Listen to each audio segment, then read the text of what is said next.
and welcome back to the Irish Hunting Podcast, the number one place for your hunting, fishing and country sports stories from around the world. Stick on the kettle, crack open a beer, pull up the feet, relax and enjoy.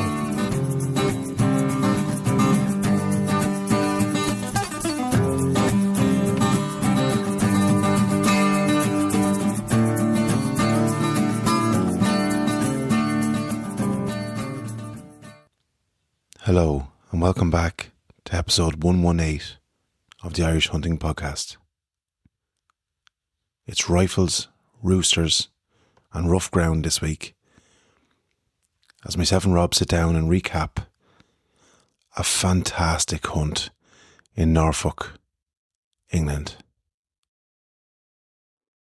Enjoy this hunting bonanza, folks. This episode was brought to you by Game Cooling Ireland. For all your game cooling needs, visit gamecooling.ie. Is that nice? Pour yourself another glass there. We're on the red wine and the dark chocolate. Yeah. Isn't that nice now, isn't it? It's a little bit bitter for me. Stop it. That's enough now. Easy. You said 80%. It's 80%, yeah. Not the wine, the chocolate. Yeah, I think it goes well with the wine. Somebody taught me that trick a long time ago. Now I think they were maybe pulling my leg, but anyway. It's definitely nicer with the wine. Yeah. By itself, she's a bit bitter. So the whole thing is, when you're like me and you're trying to watch your figure poorly, this stuff comes in because you only eat one or two squares of that. You've only taken a nibble of yours. I'm after eating half of mine. Yeah, that's probably why it's bitter, man. So there's these big squares and Robert's after taking like a huge big chunk out of his. That's a bit bitter. So you do a little nibble. Yeah, you wouldn't eat that very fast now. That's why you lose weight. You don't eat a whole fucking pile of it. Anyway, how are you? I'm good. I'm only starting to recover now. Yeah, we had a good time of it, man. And we're getting ready to go again. It's quiet women. I tell you. Yeah, so where do we start, man? This was set back in... We'll go right back before Christmas when this we'd originally tried to pull together. There was a couple of people going over to Tom. Tom had asked us, when do we come back over? And we said, well, it'd be really cool. I think it will be really cool. Yeah. If we can probably just nail down...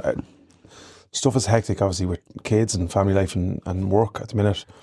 And hopefully when that calms down for both of us, we'll be able to do it a little bit better. But yeah, he said, like, we were going to try and bring 6 to 8 people over. A team of guns to do, and I really do think it's an opportunity for people because we get a better price if more of us go. Yeah. And we get to meet new shooters. Yeah. And people will experience something that they've never experienced before. And that is for sure, man. Because like you have a little bit more experience. Like I know the driven shoot is your first driven shoot, but you probably have, the interim experience. So I've rough shooting. I've only ever experienced rough shooting, which is one bird every couple of weeks. You've kind of experienced what would you say, walk up shooting on a line of dogs. Yeah, which is probably halfway house. Would that be fair? Between driven shoot and... Yeah, with the quantity of birds, maybe, but not the... Well, not the style of bird. Not the style of bird. Yeah. Not coming back towards you. Yeah. Not the speed and the height. Yeah. So it was definitely a new experience. Yeah, I was nervy going over because of that, because again, I would have, you'd be a far better shot than I am. You'd have a little bit more experience in that. However, neither of us had the experience with any of these type of birds. And these were not the highest birds that you can get in a driven shoot. No, not by a long shot. But they were high for us. But fuck me, they were high, yeah. Now, see the way you were a little bit... I was a little bit in the opposite. I was a little bit cocky going over. Yeah, I had in my... should I be grand here? Yeah. No, I haven't shot clays, and look, I can make all the excuses in the world, but I was a little bit too the opposite of you. Yeah. Where, in fairness, we shot all right for our first driven shoot. Yeah. But, yeah. It was one of them things where probably getting back, we had tried to put, we originally 3 or 4 interested, as happens when you try and put groups together.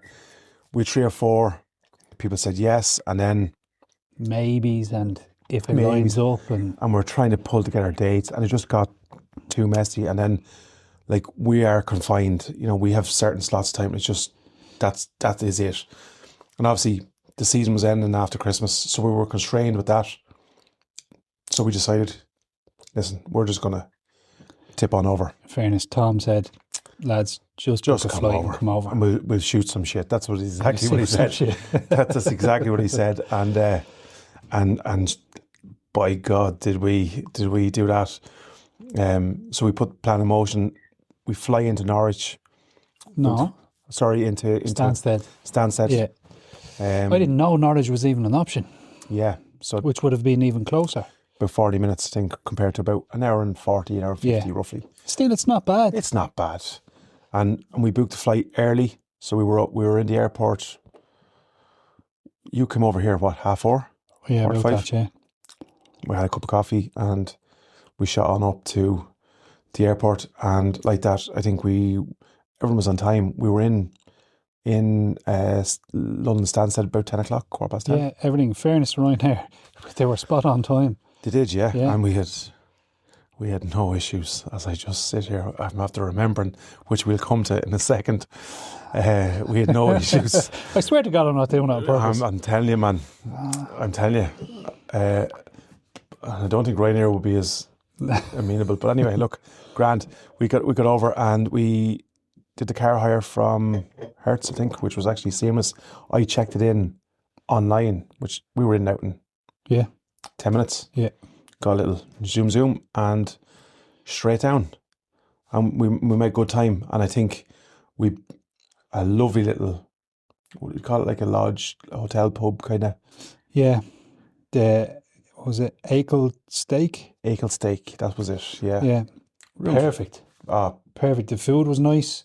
They let us have a couple of drinks, Yeah. and they had beds for us, so it was perfect. Perfect. The rooms were lovely and warm. Yeah. Yeah. To be honest, you had actually said your room was roasting. I Yeah. was like, yeah, mine's not really. It must have been day 2 that night. I figured out. Sure, my rad's off. I just have to twist it. Turn on. Yeah. So yeah, no, it was good. Nice, clean, tidy. Everything that you'd want in a hunting weekend. They weren't too precious about. No. Walking in wellies and yeah, and we took our wellies off, going upstairs and all that kind of stuff. But I think we landed in, and we had a little bit of time to spare because we actually were ahead of schedule, which is rare. Which is fucking rare. And we thought we had nothing better to do but to sit down, have a couple of glasses of red wine. Yeah. Which we duly did, and Chris then came down and met us, and Tom was in contact. Let me know when you're 20 minutes away, because he was actually on another with another client, and so Chris was bringing us out on the first day, and Trev, and so he said, yeah, Chris will be there around 3 o'clock, which I take as being about 3:30, but in terms of the boys, that's 2:30. Do you know what I mean? So they're ultra professional and on time. And it was great to see Chris again. We said this the last time. They are always spot on time, if not early. And to see Chris and then Tom later walk through the door, it was like meeting old friends. Old friends, yeah, it was. Like big smiles, hugs. And like, to be honest, we were only over there once ever before, but it was that memorable. It's like we're friends. Yeah. It's not like we're friends. We are. We are, friends. yeah. I think, dude, that's one thing about this whole gig, getting to meet people and stuff. And we'll talk, just the boys down in Sligo as well, same thing. Which reminds, I seen a message coming through from Luke Henderson. And Luke, apologies, we have just been... I actually seen that message as well, yeah. And it's just have to remember, and every time I talk about having friends in different places, the lads, I include them in that, because it's like that, how we're just smiling here when we're talking about it, you know what I mean? And it's like how you judge a trip is how or how I'm judging it is, how you look back and how forward how much you look forward to the next one and all that kind of stuff. It's funny that you mentioned them boys, because when we were over in the UK, it was maybe the second night. I sent a voice note to Andy. Yeah. Said, "Buddy, you missed out. You should have come over." Yeah. Now he had other things to juggle. But I was still thinking that they would have really enjoyed that. There's things where, and I remember I was chatting Shawnee Terrell as well beforehand, and he was asking, and same thing. There's lads that it was the Bell Ross as well. I know he would have just absolutely, because it was such a range, which we're going to talk about. Obviously, we got it was like the rainbow of hunting. I would say it was tough going. It was. Now, we didn't make it easy on ourselves, as we normally don't, but even good to your health, man, there was a bit of work in it, Yeah. Which you'd have it no other way. But yeah, so we touched base.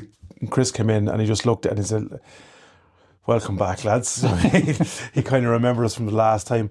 And in fairness, Chris is one of them that, and I'll qualify. I know this is from the range of guys and we met one of the lads from last year, actually on the last day of the driven, Paul. Yeah. And you can judge, not you can judge, but like, the lads that love their job from how they react after they've shot something. Do you know what I mean? Job. I'll talk about it later, but that is 100% true. Isn't it? Now, Chris, his nickname, AKA to be known as Shiny. Shiny. And like, I was trying to be polite there for a while. It was only the last night I went, right, stop now. I have to know. Why is the nickname Shiny? And then they told us. Yeah. But like, it's that slowly chipping away at boundaries with newer people. Yeah. And you get to know the inner circle. And then you're just one of the lads. Yeah. Do you mean? And we've invited them over. Absolutely. And I can't wait to bring them out. Like, it's genuinely, it's one of them, when, like, when you're after the shoot and it's all, and everyone's telling their story, and the guide has a different view of things than, say, we have. Yeah. Because they're looking from the helicopter, they're looking down, what's going on. So there's slightly different variations. And so you're giving your perspective to one of the other lads. Then it's like, and then Chris is saying, yeah, and remember because you're forgetting bits and pieces of it. Because you're tied up in the throes, Yeah. So all this kind of stuff is kind of going on, and I love that part. I love the end of the day where you have a bit of grub, you have a few drinks, whatever, and it's kind of like it's like the match of the day for hunters. You know what I mean? It's like the dissection of the game. What's after happened, what went wrong. You know what I mean? And yeah, so talk us through. You didn't notice it. We talked about it with Tom. I didn't know. You didn't know. I was a little, I was annoyed not annoyed. I knew, so, and this is not, I'm saying this just to qualify what, so when Tom asked, what are we going over here? What do you want to shoot, lads? I don't care. Yeah, and I knew you wouldn't say that. So, but like, that's grand when we're out shooting, because we play this game where I don't care, I don't mind. And then I say, we'll go this way. Yeah, well, maybe we'll go this way. So then that's how we devise our plan. Yeah. Right? So I said to myself, we have to have some sort of fucking structure to this, so we know what we're doing and the right gear, all that kind of stuff.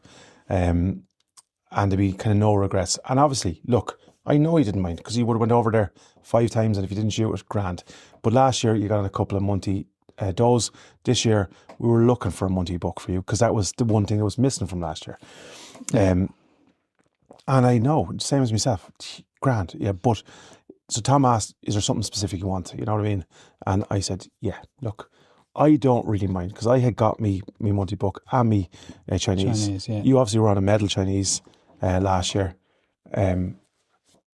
I got medal and none. You know what I'm saying? Yeah. But not that, and I'm going to say this, so that wasn't an issue.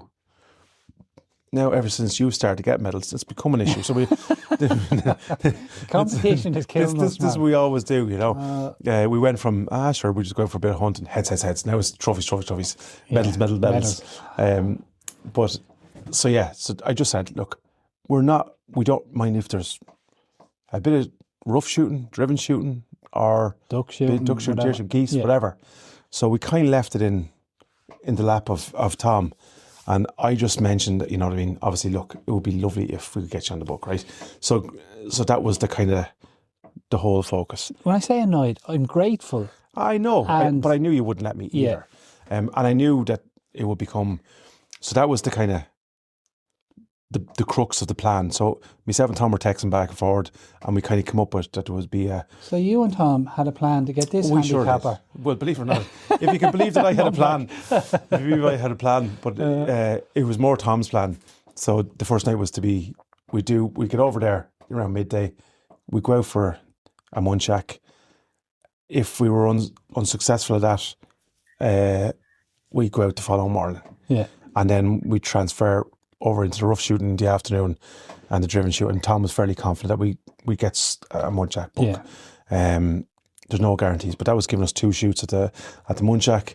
We transfer over across into a bit of rough shooting, and then obviously the last day was designed for, which we were hugely honoured. And I wasn't Fully aware of what a beat or shoot. Yeah, and what that meant. Huge honour. Yeah. And more so afterwards, I kind of felt like a bit of a fucking imposter. I was there like, these people are, you know, putting a huge effort all through the year, and here we are now rocking up, getting. So for anyone who doesn't know, a beat or shoot is for the lads and ladies, and surprisingly more ladies than there is here. Would you say? I think so, yeah. In comparison, like Yeah. ratio wise, there was more lady beaters and dog people. Dog handlers. I was going to say dog men, but it's Yeah. not dog men.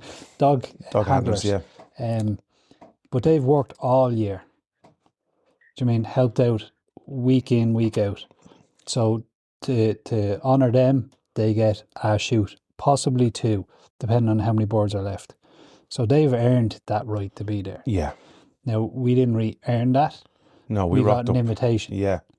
And I, on it, because I sort of knew what was involved. Yeah. I knew as soon as I heard the Beaters Day, I went, shite. See, I didn't. That went over my head. And then I thought, right, 2 Irish boys rocking up, and you haven't lifted a finger to help out. Yeah. We're going to be outcasted here a little bit in my head. Yeah. And nothing could be further from the truth. Nothing. Like, as and obviously there's a couple of things where we're foreigners, you know, we're coming into a different land. we're cousins. Yeah. But you know what I mean, we're coming into you know what I mean, we're not even from the same fucking village, you know.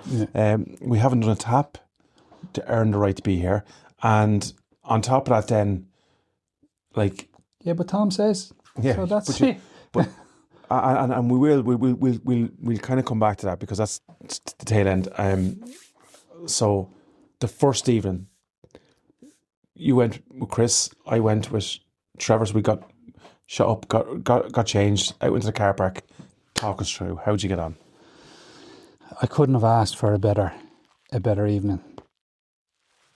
Like, I've shot muntjac before. I know how fast and agile and sneaky they are, especially their small size in the terrain. Like the undulating ground, they just disappear and then they reappear. They don't really give you much of an opportunity, so you have to be quite fast. I can't be sure. I think I shot 3 on the first night. Yeah, you did. No, I shot 4. Yeah, so 3 on the first part of the first night. Yeah. So I shot 3. We came back to the game larder, because we had only flown in. Not that we were tired, we can hack it. But I think the boys thought, oh no, that we'll leave it at that, because we were about 2 hours off last night. And then because someone outperformed me slightly, I decided that no, we're going back out again. Back out again. So I got a 4th, and it was a book, my very first muntjac book, which is a huge deal to me. And a beautiful book at that. A really nice book. They reckon it could be silver. Look, I'd be happy if it made nothing. Yeah. Because it's my very first book, and a really nice one. If it makes anything, all the better. Yeah. Generally, I don't give a. Yeah, I know. I don't care. It was. And the stock was brilliant. I had you with me. Yeah, and the second part. on the second part, and Chris. Just talk us through the first part of that, because I wasn't obviously there. We were separated for the first part. So tell us, where'd you start? Did you see many? And distance? Talk us through I the seen hunt. three. The three I shot in the first part, they're the only three that I seen. I seen lots of sign on the ground, different sign, road there. Yeah. Sign. Chris took the time out, like I said, to point out the difference between the sign. And how did like when you were saying, like, you obviously shot three, right? But did you shoot? Because me and you haven't actually talked about this. Yeah. Not together. Right? I've heard bits of it from in between going up to the bar to buy a drink. but the first one, how to present, and did one follow quite soon, or did you have to move between areas? If I'm being honest, I can't remember the first one. I remember the two together. I can't for the life of me remember the first one, is the truth. The second two, the only reason I really remember it is because me and Chris, and this is where they have a job in themselves, the guides. Yeah. Me and Chris were having a debate. I'm not used to seeing muntjac, so I was misidentifying hares for muntjacs. They're big hares when they're skylined. Yeah. I was seeing muntjacs everywhere. And they are big hares, man. They are big hares. Yeah, compared to like, I don't know what comparison, but because obviously there's a bit of foliage, so you don't know whether it's short grass and a hare or long grass and a muntjac. You know what I mean? Yeah. So he was saying there's two hares there. And if you imagine, I'm in a long field, forestry on my right, there's a road off to my left, and the road curls around behind the forestry. And I was saying, yeah, perfect. I was looking at what turned out to be two hares. But after a bit of debate, Chris was saying, you can't shoot there. There's no safe backstop. Now, this was halfway down the forestry. I was going, sure, if I missed by 6 foot, I'm still never going to be anywhere near that road. But he was adamant in his, and he's the fucking guide. Yeah, yeah. So I just said, right, you know the ground better than me. Maybe there's something I'm not seeing. So, yeah, we'll go with your advice. Then he drove up, and I remember driving by what I was looking at, and I was going, oh no, they're hares. And then he drove right up, right beside the road. There was two muntjac. I was like, oh, buddy, I'm so sorry for even questioning you. Yeah, yeah. Because that is not a fucking safe shot. Yeah. So And in some parts of that ground, isn't it like there's a road that you don't even see it. because there's no fences, essentially. It's like huge cropland. Yeah. So you could have a road cutting through a field, and behind that is another field. But to your eye, as you're looking up, It's a this flat is just field. one field. Yeah. You know? And the only thing that might give it away, if you're lucky, is telegraph poles. Yeah. If you're lucky. Yeah. But anyway, we parked up, we stalked in, they moved down the hedge line a good bit, and Chris even said, we won't get a shot at this. Yeah. But we stalked in, took our time. The wind was actually in our favour, and I set up on the sticks. Chris told me which one to take first and for what reason. So I took that, a broadside shot, and the other one, surprisingly, stood still. So I reloaded really quickly, and he said, take the next one. Because he said he can never stalk that end because it's too close to the road. Yeah. So he goes, this is ideal to get rid of these for the farmer. Yeah. So I took the next shot, and it bowled over as well. So that was the first two. that was that was actually second and third. Yeah. I actually can't remember it. Isn't that terrible? Isn't that mad, isn't it? See, it's a blurred. And then you made a phone call to me somewhere in there. Yeah, I said no joy this end, because like I was delighted with myself. Even but though I'm out of breath. Yeah. that was the you know. Yeah, and you said, yeah, no joy here. I'll meet you at the game ladder. And I knew. Don't call yourself. I'm out of breath too. Yeah. I said, now, he said he didn't shoot at him, but he wants to meet us at the game larder. Why would he pass where we're staying to meet us at the game larder?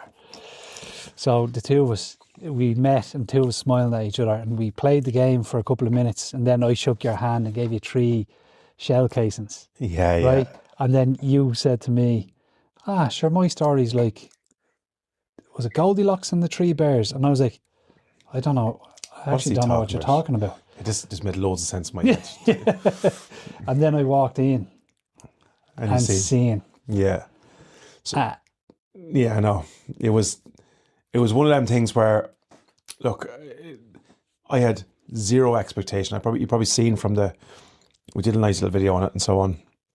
So I'm not going to go into it. But like the first thing when I was traveling, he said to me, now my trigger's very light. So I said, do you mind if I get up on the sticks? Now this is the benefit of having the couple of years shooting with you and experience and guidance and so on. But I said, here, give me a, how light is this thing, And lucky enough, and even still, man, it was light. You know what I'm saying? Which is obviously brilliant in one way, but it also then if you're not ready for it. Because normally when I'm setting up, you know what I'm saying, I'd have my finger ready because like you're waiting for, especially on the muntjac and the Chinese, like you're hunting areas with, long cover and then you've only short little gaps in the cover. Gaps, So you have to be, excuse me, now obviously then your fingers almost just caressing the trigger ready to pop to safety, You wouldn't be doing this with this thing because a caress would be, it's light. Yeah. He told me the weight and so on. But, so I did a bit of dry firing. I said, yeah, I should be grand. And off we went.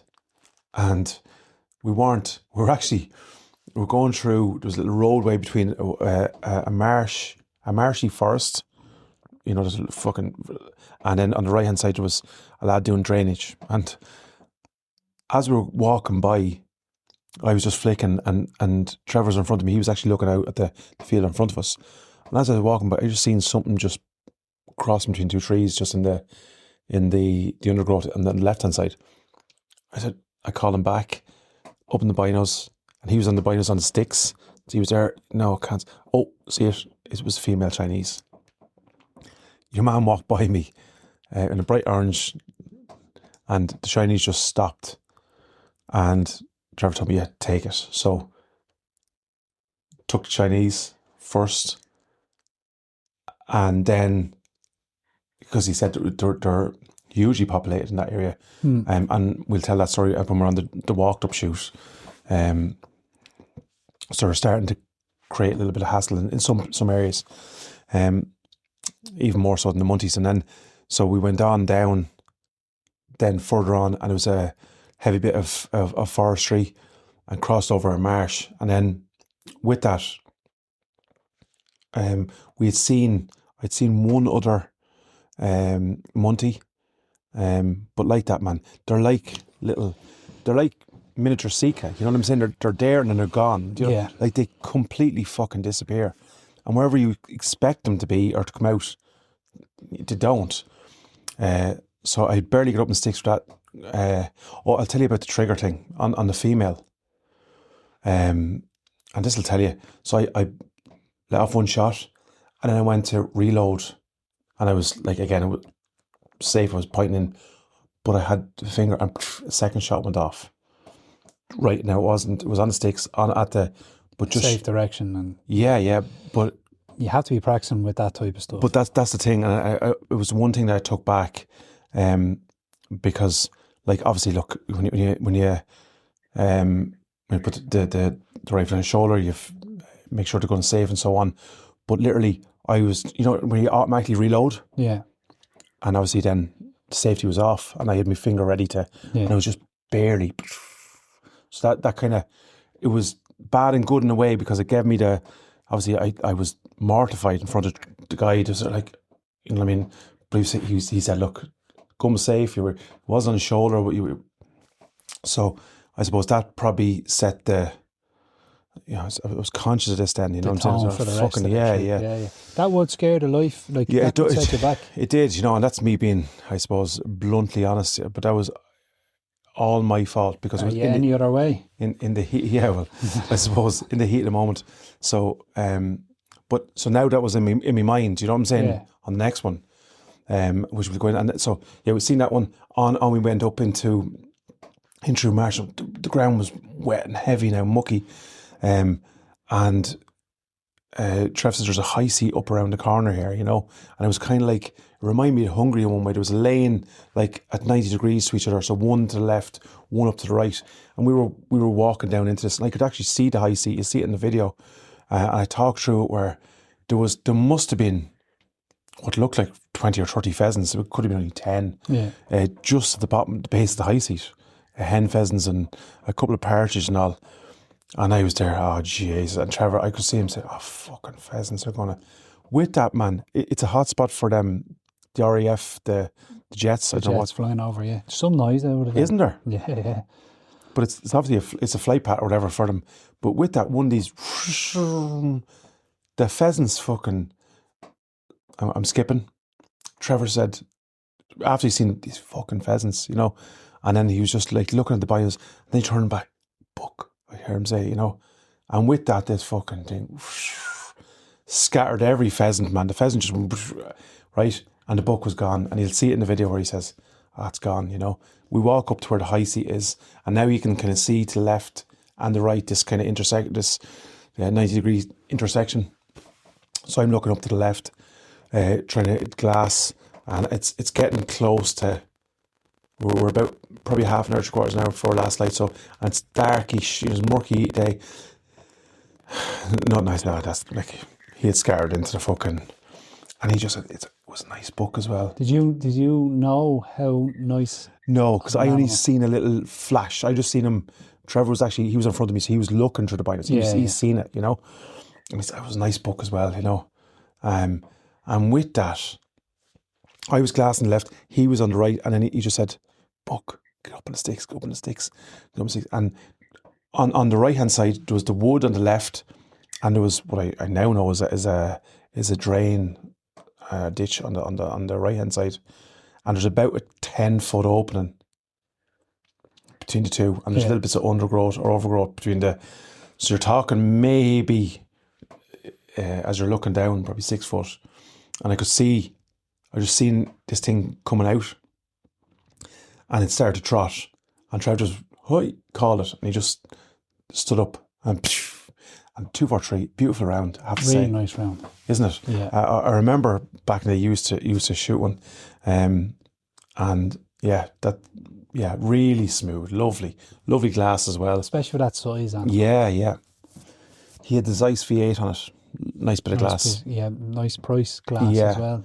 But nice. Very impressive, yeah. Because I got to see in binos and glass, you know what I mean? Yeah. You know what I mean? So you're looking through the binos and you're seeing dark blob, and you're looking through the glass and you're seeing an animal. Do you know what I'm saying? Yeah. So it just shows you the benefit of good glass. When people talk about good glass. But anyway, so that was down, and he just said, I seen antlers obviously in the glass, Yeah. But this is the thing, we're not used to shooting muntjacs, so no. You can tell if it's a Sika, oh, that's a nice Sika. You know what I mean? Yeah, you can't really tell the muntjac, and how they not measure, but how they class an animal as a really good animal. Like the brow tines, they're like, oh, they're good brow tines. You're looking at that going, that's about 5 centimeters. Yeah.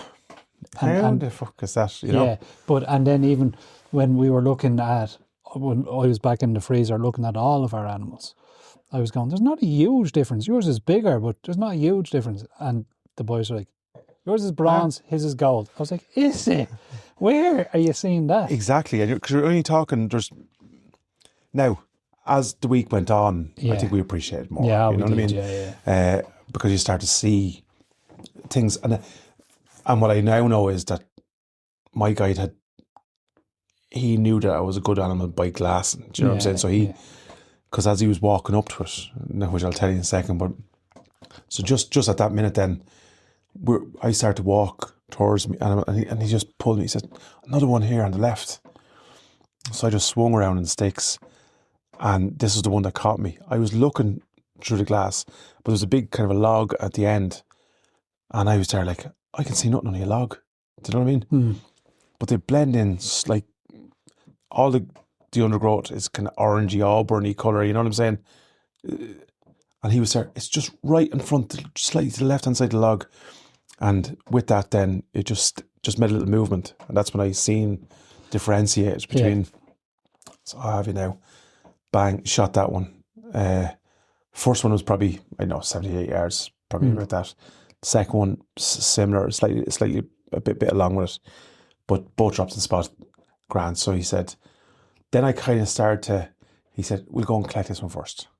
So you knew. Then I kind of said, well, I started to think, I asked the question to myself, you know what I mean? You know, well, obviously this one's bigger. On the second one, if I'm being honest, he just told me to take it. So I didn't study antlers or, you know, I seen movement and I just put the rifle on the neck and bang. I wasn't concentrating on. Yeah. He was just telling me, you know, we need to take these couples at Grant. And so with that, we're walking halfway down and he just started to say to me, what's the big salmon you ever shot? A muntjac. And I just, I don't know. Like, still not fully comprehending. And he just said, was it big? And I said, I was there like making this sign, like, you know, about this big, you know what I mean? You know, I don't know, you know. And he just said, is that thing on? I had me camera on. Just have a look at that. Now he was 15 yards away from it at this stage. So he knew from the time he glassed it. Yeah. Do you know what I mean? That this was a nice one. A nice one. And then I just walked up, Trev, Jesus, you know.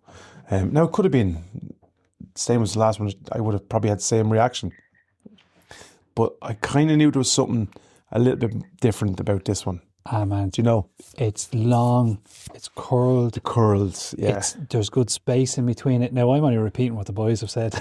But you did notice that, yeah. No, you did notice yeah. it. When someone takes the time to explain yeah. what they're looking for in the animal, then you start to understand. And I was concentrating on the main tines.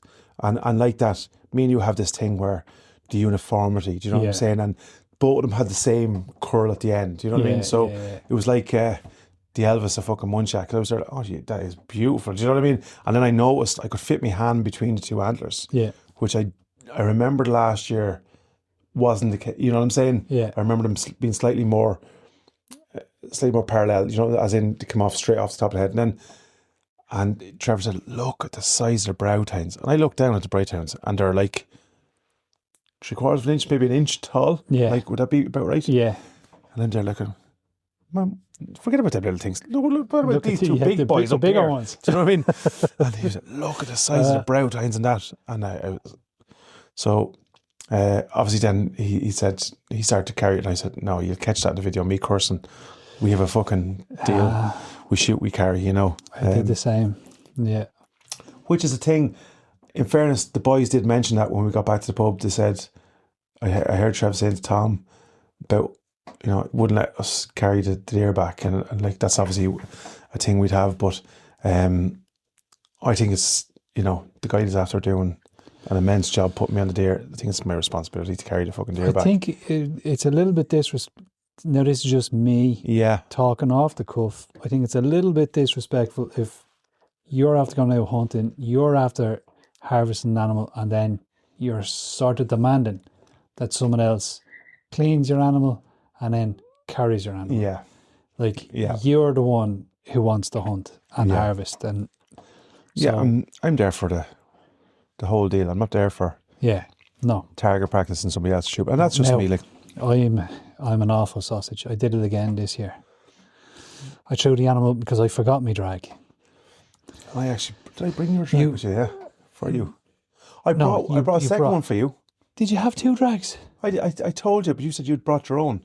I know, I said I was packing my own, and what happened was I took it out of the van and it was covered in blood because we had only gone shooting a couple of days before, so I washed it, I left it outside to air dry, and sure, I walked off without it. Yeah. So I had to throw the deer up in my back, and like, they were already grolic, so it's all dripping down my back. Now, this time last year, Chris was driving a Tesla. Yeah. And we were throwing the deer into Tesla, and then I was jumping in, sitting in the car, not a bother on me, having chats. And then I realised I'm at destroying the car seat. Yeah. And then this year again, what did I do? Now, I was more careful this year. I took my jacket off every time. Until you got back to the hotel. Till I got back to the I actually didn't have my jacket on. It actually ran down my legs and onto my arse. And so anyone who's listening, we weren't finished hunting. We were getting ready to go out again, but I went upstairs to use the toilet. I took off my jacket and I went and sat on my bed, got up, did whatever I was doing, went to switch off the lights and just looked down and went, oh no, blood all over the bed sheets. Now I'm going to ring that fucking hotel man. I'd apologise for me. I'll clarify which number of fucking room I was in. If you have to go back. So beautiful white sheets, 2 cheek prints in the thing. Yeah, but anyway, look, the more said. Yeah. But yeah, and then, so that was that one. Yeah. We carried both of them out to another intersection, left and right. And he said, we'll just go down and check this little spot down here. So with that, we walked down. I didn't actually get this on camera for some reason. But this was last light. And this is where that size came into its own, man. Yeah. Because genuinely, I was up in the binos and I could barely see. There was a little laneway and he was just after coming out of the forest, or she was after coming out of the forest and stepping.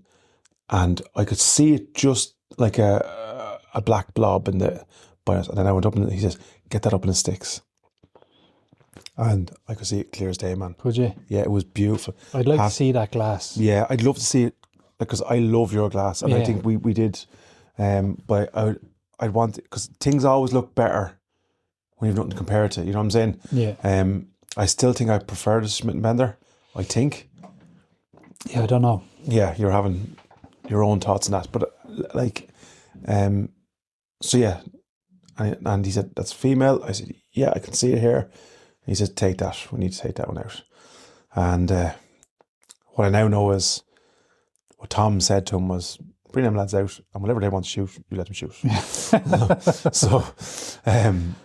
And that's what we did. And so that was 3. So we brought them back out into the intersection. We grollocked them there at that intersection. Both Trev and I. And again, he was going to grollock them, and he showed me a little nick trick, just a little nick up, and then he wanted the livers kept because he makes pate or something. Yeah, he fondled it. So pull out the bottom grollock, but left the liver attached, which is actually a good trick for me and you to remember. In future with the Sika, because we always do the full grollock, then we take the liver off and try and put it back into the animal, and I lose it 3 times coming down the hill on the way to the car, and then anyway, look, so that's another little trick. But you may show me that. I don't know that. Yeah, it was more prevalent or more easier to do on the muntjac. The muntjac, yeah. But so then we're a good bit now back from the Jeep, and I was starting to remember now. I have 3 deer here on the back of my drag, and we have there was marshy stuff nearly up to my knees. You know what I mean? And I didn't fancy fucking the pull back. But Trevor, in fairness, that's the reason why he let me grollock them there, because as the crow flies, the Jeep was maybe a kilometre and a half back, but as the road, he had probably 2.5 kilometres, and I had what I now know is probably about 1.5 up the hill, but it was just up the crop-field. He says, follow that path straight up there, and when you get there, there's a church, and then in front of the church there'll be the road. I'll meet you there. So then, do you know what I mean? You don't want to be letting anyone down, so you want to be trying to get there on time and all that kind of stuff. And I didn't want him pulling up there in the Jeep and me not being there. Sausage? So I started to put in a decent pace, and muntjac are not that heavy. You've 3 of them now. But yeah, exactly. And then you're going uphill, and it's mucky, you know. So you're you know what I mean. Every step is, you know what I mean, and because it's a ploughed field, and so I was chatting to you on the phone as I was going. And I was there, oh fuck, I can't. What if he gets up there now? And do you know what I mean? I'm not there. And so anyway, I ploughed on. And it was a lump of stone. By the time I got up to the church, right, the roadway was out in front of me. I could see the kind of bushes, the line of bushes, but it was another 100, 150 yards away from me. And I was there. This will tell you how I was tired now, because it was an early morning start as well. So I said, I'll go to the right because it's slightly downhill. I should have picked it uphill, you know, because then I had to go back through all these brushes and briars, and there was like a ring of bales around the car park and the thing, and I had to try and pull these. I had to get over it and then try and pull these 3 up and over. Anyway, I was just sitting down on the stone, and I was a little bit out of breath now, I have to say. And the next thing, Jeep just pulled in, and he was surprised to see me there. But I met it just in time, which I was delighted about.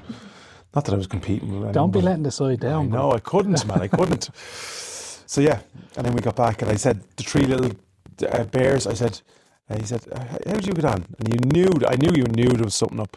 And what Trevor was in, and he said, "Don't tell them we shot anything. Don't tell them we shot."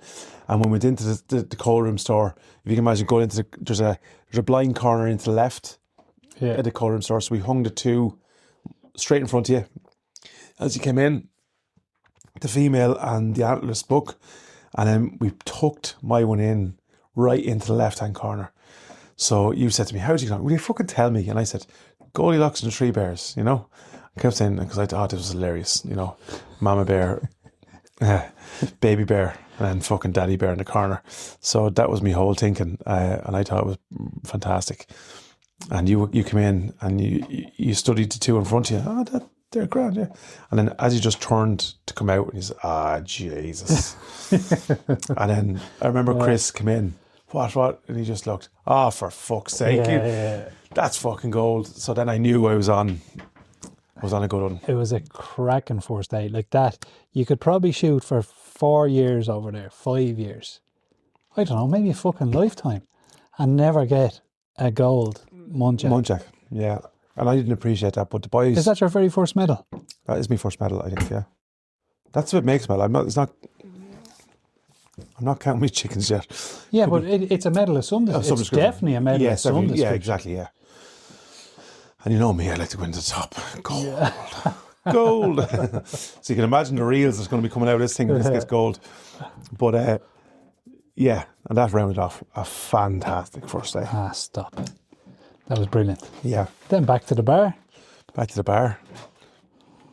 Late night kebab. Sorry. Was that night? Yeah. We went fox shooting? Yeah. Was it, yeah? Yeah, we went out, grabbed something to eat, went back to the bar and met everyone. Tom actually joined us and came out with us and had something to eat, drove around because there was foxes giving them, like they're big on... Oh, huge in the vermin. Yeah, vermin control because of the amount of birds they have out, and we managed to get on a fox. Yeah. I was really impressed with that night vision scope. What round was that? That was 243. 243 as well, yeah. 243, yeah. Very good. Yeah, 188 metres. Didn't have to hold over, like it's a fairly flat round. I can't remember the grainage, but I remember it was flatter than the 22250, which is a renownedly flat shooting round. And the boys 0 an inch high. Sorry. Yeah. 200, isn't that right? I thought it was an inch high at sorry, inch high at 100. Yeah. Yeah, which means they're spot on at 200. That's the theory. So yeah. But I have to say their setups were spot on. Spot on, man. Yeah. And that night vision, I'm not joking. Very impressed. Someone actually put up a post going, you'll be all over the, whatever, is it a Hick Micro? Yeah. Hick Micros now. And I just text back, actually, I am actually very impressed with that. Because, you know, when I'm using yours, I nearly have to get you to do it for me. Yeah. Because it's not intuitive. To adjust it, and all that kind of stuff. But he's zoom in. I'll zoom out. Yeah. Focus it. Where this one is, you just grab the top knob, twist it, and you're zooming. Yeah. Which is perfect for me. Yeah. Simple, stupid. The button sometimes can complicate stuff. Yeah. But yeah, we'll talk through your muntjac now. Your actual book. Yeah. Because we had a little bit of... We walked into where we thought this muntjac was. I came with you with this one. Yeah. Which I was delighted with. I'm actually after remembering where I shot my first one. Yeah. It's in the exact same spot. Well, it's in the forestry we first walked down to. We shot a doe down there. Yeah, That's where I shot the first one. Sorry. Yeah. The muntjac book was actually supposed to be, because in fairness, Chris had done a bit of scouting and he had this lined up for me. Yeah. Because I didn't know. But we'd gone down to this area twice now. We arrived down at last light. We only had, I'd say if we had 7-8 minutes of light left. I can't even remember what scope Chris had on. I think it was a Zeiss, but it wasn't the V8. V8. I can't really remember, but it was a good piece of glass. he wasn't where he was supposed to be. And we were not walking back to the Jeep, but we were walking that way. And next minute, something barked at us. There's something in that field. So Chris stood up on the bank. Yeah. Yeah. And then I stood up next to him and nearly fell into the ditch. That wouldn't be like you, Robert. And that spooked him. So that was grand. We walked.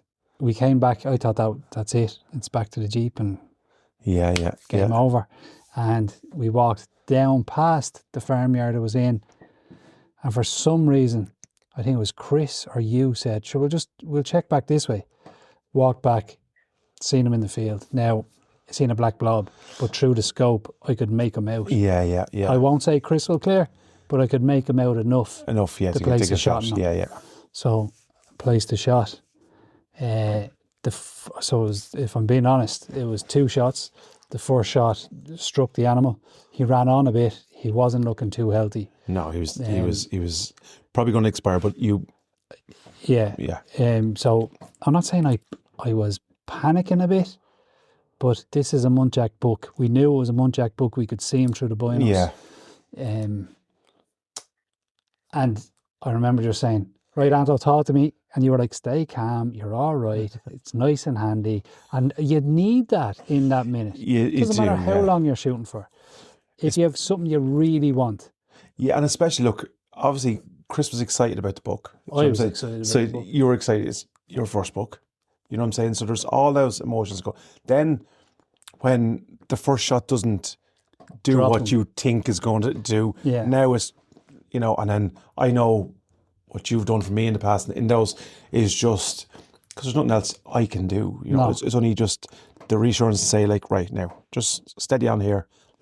He's going nowhere. I actually had your binos, and I was looking through top class Swaro glass, and I was saying, and you had started to kind of say, where's he gone? Because he cantered on, and I think you were actually checking slightly to the left hand side. Yeah.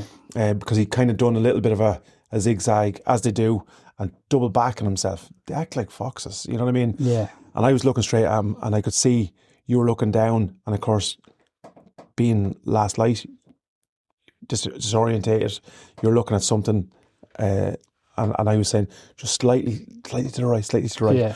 And then I said, just take your time. He's not going anywhere. Plenty of time. Because I knew, I'd say probably do another 4 or 5 minutes, he was going to drop anyway. But you didn't know that. I didn't. Well, I knew that it was a good strike. I knew by his reaction, he's not well. Yeah. But I didn't want to take any chances. Yeah. So in that black blob, I knew by his body shape, he was facing me, but quadrants. Yeah. So I actually remember saying it, I'm over his neck. Yeah. And I put a shot on where, between his shoulder and his neck, and he just folded. Yeah. And then I actually broke into laughter out loud because we were all making our way up. But yourself and Chris were that. Now I'm the one fucking shooting. I'm excited.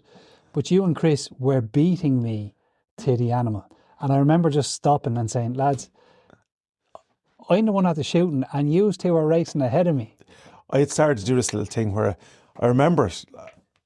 Do you ever do this thing as you're running? You do it kind of like a skippy thing. Do you know what I mean? So I was running, like doing a little bit of a, because I was so, and obviously then now, by the time actually, you're talking about minutes there. So by the time I went and the time we got up on it, it's fucking pitch dark, and obviously then you're trying to mark where it is. So you're trying to get it, you know what I mean? And I was there, and so we got up to it, and with that, just the phone torch went on, and I was like, Jesus. Yeah. You know what I mean? For me, it was, Chris was trying so hard and had this animal picked for me. Wasn't in the spot that he predicted it to be, but it was in the general area. And he managed to get me on it. Now, it's very, like, I could lie here and say, one shot and it was that, but that's not the truth. No. So that's look, it took 2 shots. Yeah. Funny if what about it? Exactly, man. But I read something today, like, there was lad was asking, about a genuine question about shot. He went heart and lung shot, and the deer ran and a little bit, and he couldn't find it because cover sometimes, And I actually seen another thing where a drone footage. There was a lad checking for a deer, and it was like maybe 5-6 meters from him, but he couldn't find it. But the drone, you know what I mean? Like, and just Topographical view could show exactly, you, yeah. And that's happened. But it was lads giving out to him, you know what I mean? Oh, you shouldn't be shooting yet because if, you know, an unrecovered animal is so, but I'm telling you now, and this is going from, I've talked to the lads in Hungary, I've talked to lads here, like experienced top class shooters. Like there's difference between, I am not a top, you know, I am a reasonably steady shooter, right? Here's your brother. You know, that's, look, you're a different level than I am. And you've shot with the best of the best shooters. And even, because we've been around them, I've been in their company. And them lads will always say, like, and we'll talk about, we were shooting the other day, there's things where you're shooting at something, and like 200 metres is a long distance in Wicklow where there could be a crosswind where you are, not where you are, but between where you and the animal are shooting. Do you know what I'm saying? As we found out the other day. And I'll talk about that, but like I've shot animals where, and I can honestly say this, where I've put the bullet has been slightly to one side and the animal's dropped where it stood, and I've put other ones where exactly where fucking I meant to shoot it, and the fucker has ran for 50, 60, 70 metres. And the strike has been good. It's 100%. bananas. We shot one up here. Yeah. And the thing was spitting out lung for what?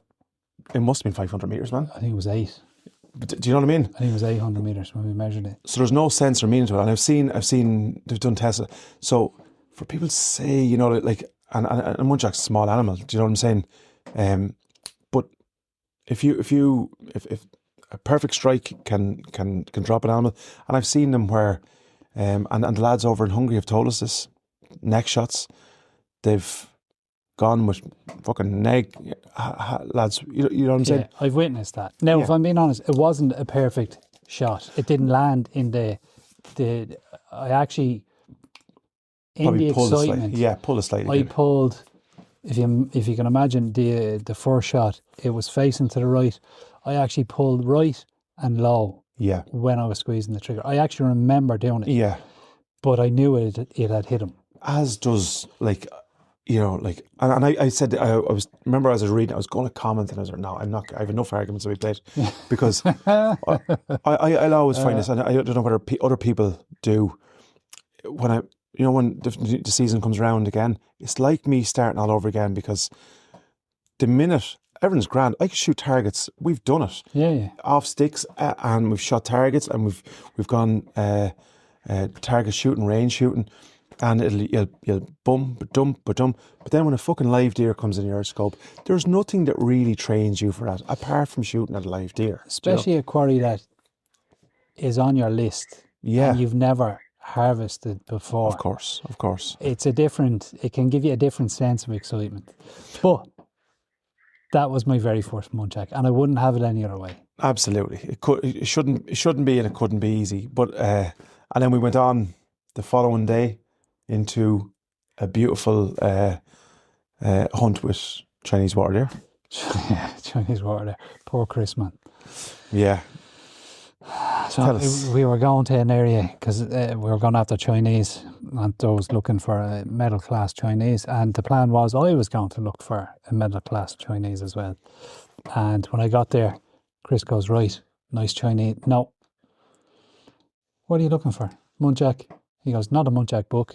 I was like, yep. Now I've only shot one last night, and then the very next morning, it's another one. Now, let's do this. So if you thought a guide's job was easy. And I could see we were all knackered. Yeah. So like throwing this out of left field, that poor bleeding shiny, he wasn't overly happy. But in fairness, we'd walked for ages. He's very good at picking up what's a muntjac, even through cover. He's very good. My eyes aren't trained for that. It is different. It's different level stuff. Yeah. So eventually there was 2 or 3 muntjac moving in the corner of a little field, and we went to walk off, and I just went, can we wait for a second here? I know they're all gone, but can we just wait? Next minute he picked up a little bit of movement, and he went, oh, that's a buck. So then I got all sorts of excited. And it's nearly like rabbit shooting. You know the way rabbits running through cover? Yeah. Like you said, you have to wait for a break in the cover. So I literally moved 6 foot to my right because he was facing to the right and waited on a break in the reeds. And as soon as he stepped out, boom, down. So I actually managed to put one shot on this lad. Yeah. Straight down. And again, Chris raced over. He was beating me again. I don't know what the crack is. Yeah. And when we got over there, a doe broke from the exact same spot. And I thought, oh no, it's after happening again. Yeah. He's after getting up and running. And Chris went, no, that's a doe. Come on, we keep walking. Walked up. He was on the ground. And another really nice. A fantastic book. Yeah. A fantastic book. I'm so lucky that I've got 2, I won't say specimen books, but really good representations. If not, medley. I think there's definitely a medal in one of them. Yeah. And I'd say the other one is on the board. Like, should we wait and see? Yeah, well that'll be the thing. Look, it'll be if you get 2 medals, man, or 3 medals. You'll have 3 medals coming back. I'll have 4 medals. That's what coming back from England. Coming back 3, from England, that's correct. I have to get on to Tom. But yeah, and like that, I was stalking across the road from you, and I said to Trev, yeah, look, I'm not whatever, but like a Chinese, I'd love a Chinese. Obviously, but I said, you know, a nice Chinese, you know what I mean? I'm not just going to pull the trigger just anything for sake of shooting. That's what, so that was me thinking, no issue. But we drew, there was a couple of Munties making their way through the forestry block right beside the road. Yeah. So we didn't even bother stalking into them because even if we had safe shot, it was not possible. So, but as we're going down, we kind of went down the field slightly and there was a little line of, what would you say, uncut roughage in the middle of the field. And like that, you say to yourself, there's nothing out there because I could see it, like, you know, it was very sparse. But them Chinese, man, they tuck up behind a lettuce leaf. Yeah, no, they do, yeah. They curl up like a little hair. And like literally, we're walking down and then all of a sudden, one just stands up and tries, get on the sticks. And he was glassing it. The time I got up on the sticks, it started to bounce off and they run. They give you the initial pause. Yeah. And then when they decide, oh no, I'm not happy, they're gone. They're gone. And they'll push anything. They bring that rest of the herd sort of with them, yeah. But he just turned to me and he said, that is, if that's not a medal, he said, that is I could see the fangs from here, or the tusks from here. Now, look, we went on to have another fantastic stalk, actually over where you guys were. Yeah. I think we rose 4 or 5 female Chinese.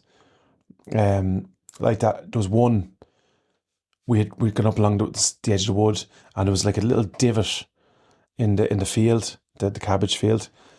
And when I say, man, this was 20 yards from me, Trevor said, like, there's one just there. And I said, not possible, man. It's a fucking cabbage, a head of cabbage. It's 20 yards. And like, I can see it, you know.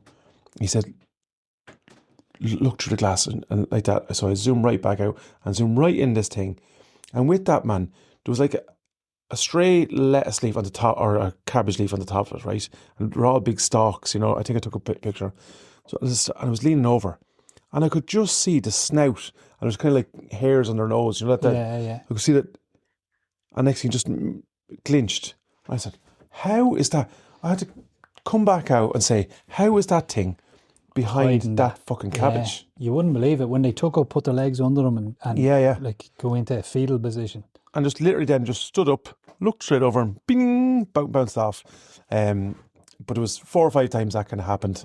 And he was kind of apologizing. I said, like, man, this is like, I've had 4 or 5 stalks into animals we didn't know were females. And I actually loved that part of it, you know. So yeah, that was... We're going to have to go back over. Without... And get you a gold medal. That's a reason to go back over. Well, we've two reasons. I'm sorry for banging. I hope everyone's not picking up that. Yeah, we're at an hour already. We'll do part 2, will we? No, I think we'll do straight through. think we need to do this justice for Straight the through. boys. Okay. I just think we might need a little piss break. We'll pause that. Pause that, and we top up with some wine. That's a good idea. Yeah. And we're back. And we're back. You said that's like Joe Rogan, man. We are just telling you like, now. maybe Joe will come on. Technology. Joe, if you're listening, baby. What is that wine? That is a nice red wine. Fastino 5, isn't it? 5. Yeah, it is nice. I like that. Yeah, it's very. I actually over the weekend I had a couple of glasses of wine. I was like, because a mate of mine got me a bottle of that for Christmas, Yeah, and I was like, oh, that is that's tasty. nice. It is nice, yeah. Makes you very angry. We won't talk about that now in this I'm podcast. just That's for saying. next week's podcast. We had a little bit of a fall now, but we hugged and met up there this evening. And this will tell you, right?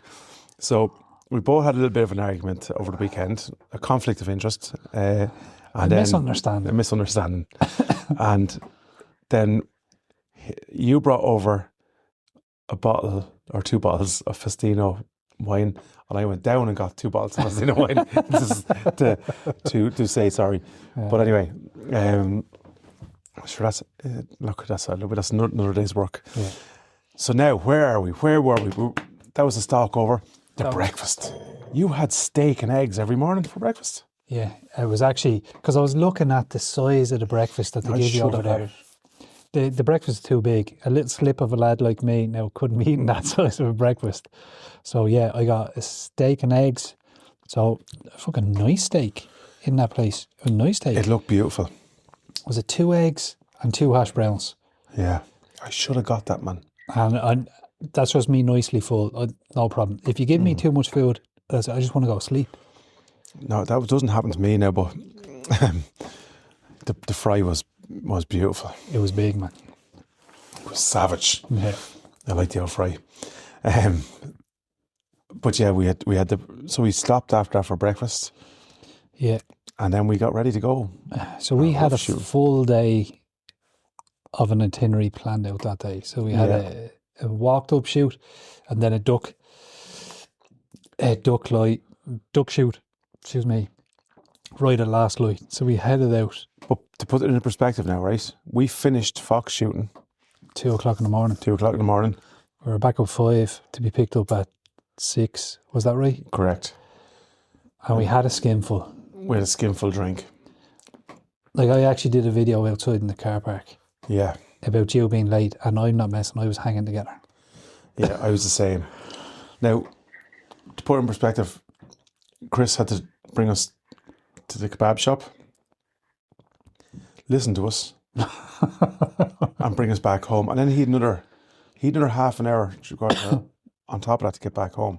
Well, he had to bring Tom and then the animals back to the larder. And then get home. Himself. Then he had the same on the way back. So if we only got 3 hours, that poor fucker only got 2. No, he was saying he got about 45, 50 minutes sleep. Yeah. Back up, guided us up. stalking, had breakfast, and now we're back out rough shooting. Yeah. And we walked, we covered a good bit of ground. And it was a windy, spitting rain. Mucky and sticky, some way I can describe it underfoot in the marshes. But it was a great day. Oh, we put perspective, right? In Ireland, if you're walking up rough shooting with no dog, you could be walking the season and not meet a bird. And that genuinely could be the case. Yeah. Right? Over there. So we didn't have dogs on the day. 4 people just walking. And we put up an array of stuff. Well, the partridge is low, man. There was a couple of coveys of partridges got up. There could have been 30, 40 in each one. You know, just on their own. Yeah. Pheasants. In the forestry, there was a good few breaking that we couldn't even have pulled on. And we're not good enough to shoot them. We got a couple of lucky shots here and there. Woodcock. Actually, there's a thing. Yeah. Huge amount of woodcock. There was, because we were just, as I said, just walking up, putting them up. Yeah. There was a huge amount, and that's notable even from the next day. There was a huge amount that day as well. Yeah. But on this particular day, and sneaky. Oh, they're a clever little bird. Aren't Like, I was lucky enough, I think that shotgun didn't fit me at all and I just missed and I managed to hit him. But one went down and then I seen another one come through and it landed, I won't say right at your feet, but maybe 6 feet from your foot, right at the edge of the forest. If you can imagine, we're on the field side of the forestry. This thing, I knew by the cut of his flight, it was a woodcock. And then he dipped down right at the end of the forestry, right beside you. And then I remember going, Anto, there's a woodcock just there. Like that, boom, straight back into the forestry. Into the forestry, and gone. yeah. And sure, the boys were in there. Yeah. It's not a safe angle for a shot, so you couldn't have pulled on it. But if he came out into that field, like there was two guns waiting on him, Yeah. I won't say he knew. Yeah, but the way it acted, it came right out to the edge. And then ducked into cover. There, come back in. But yeah, and like that, dude, there was, I think we seen a muntjac actually doubling back. The boys were in the wood. And that'll tell you how we had said muntjac, we actually shouted in. And the lads, because it was like what a fox would do. It was going ahead of the guns. Yeah. And then double back and cut back in between the whole lot of us. And we just got a flash of it going back. I couldn't even see if it was a buck or a dog. No, it's gone that quick. But, and that was only the first part. And then we met Max, remember on the edge, walking back to the Jeep. But we were after putting up, man. I don't know. At that stage, just on the first part, that rough shoot, would you say 30 birds? Yeah, easily. Now, some obviously ran on and all broke that in kind of front stuff. of us, but yeah, easily 30 birds, yeah. And that was just on that strip. And then we moved on to another spot down near the bad bend where you have to cut into that bit of where Tom's rearing sheds and so are down there. And we walked down there. And we were getting, this was up now at 2:30, I think, or thereabouts. Yeah. And we walked the whole ring of that. Yeah.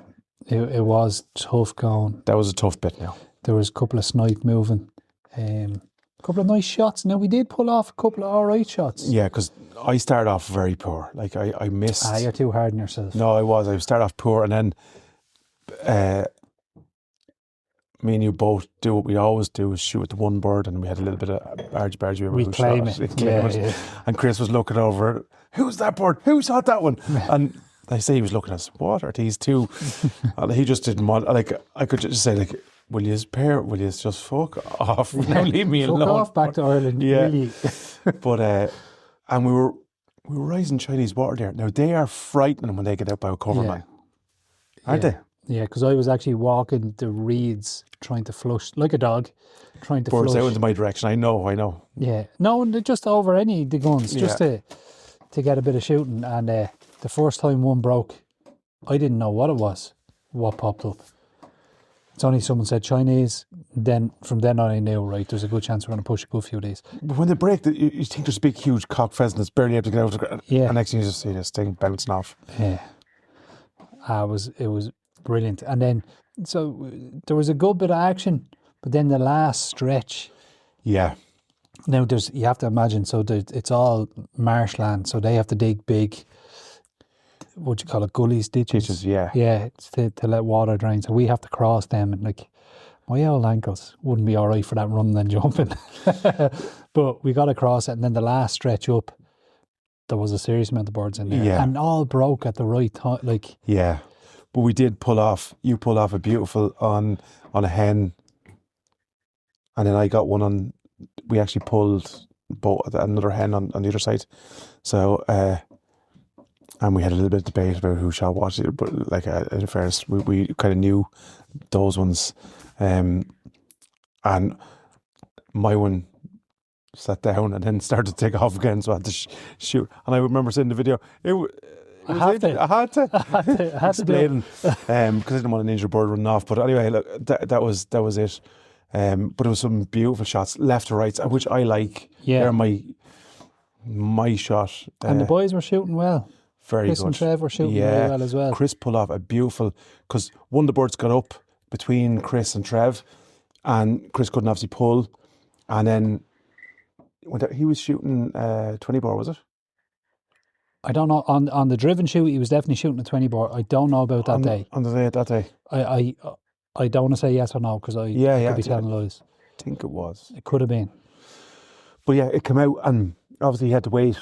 Yeah. So the bird was well in flight and over the back of his shoulder, if I recall, because he had to go backwards to claim it.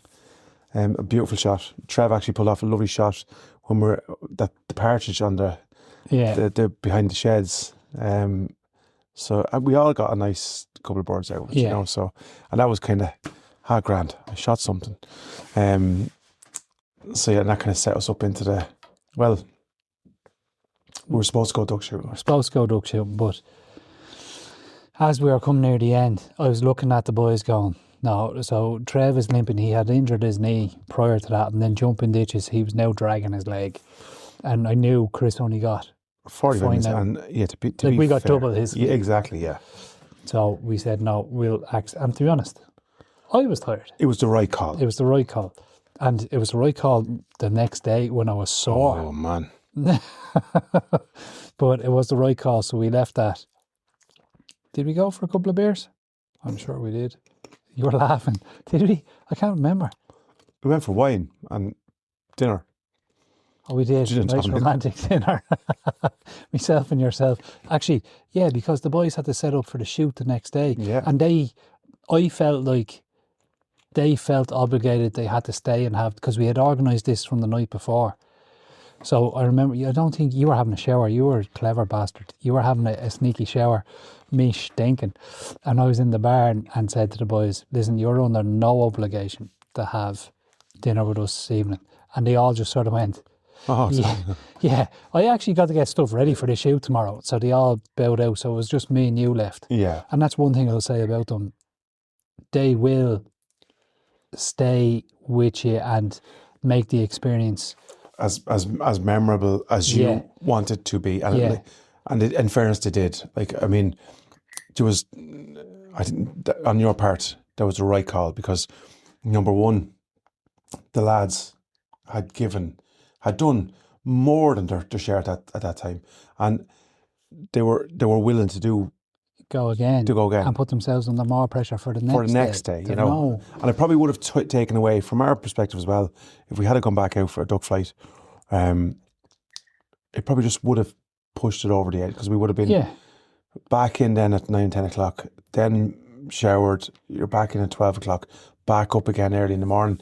So it was just I think that was just nice. Perfect, yeah. Something to eat, couple of drinks. I won't say we went to bed early, but it was earlier than the night before. Yeah, it was 10:30, 11 o'clock or whatever it was. Yeah. So grand. So that was lovely. Then we got up the next day, and like I said, I was a little bit over cocky with regards to the pheasant shoot. I genuinely thought, no, I'm probably going to hit most of these. And Anto's eating crisps, trying to hide the fact he's eating crisps. But yeah, it was a rude awakening for me and a great learning experience. Like, you need something like that to soften your cough. So we arrived, if you can imagine, we were picked up by Chris again. Actually, Shiny, thanks a million. He actually did a lot for us. He brought us to the shoot, and as soon as we got there, now this, I'm led to believe, is tradition. You have a drink. Yeah, drinking seems to be a big part of of the hunting. But we had one drink, and then we had to pull cups.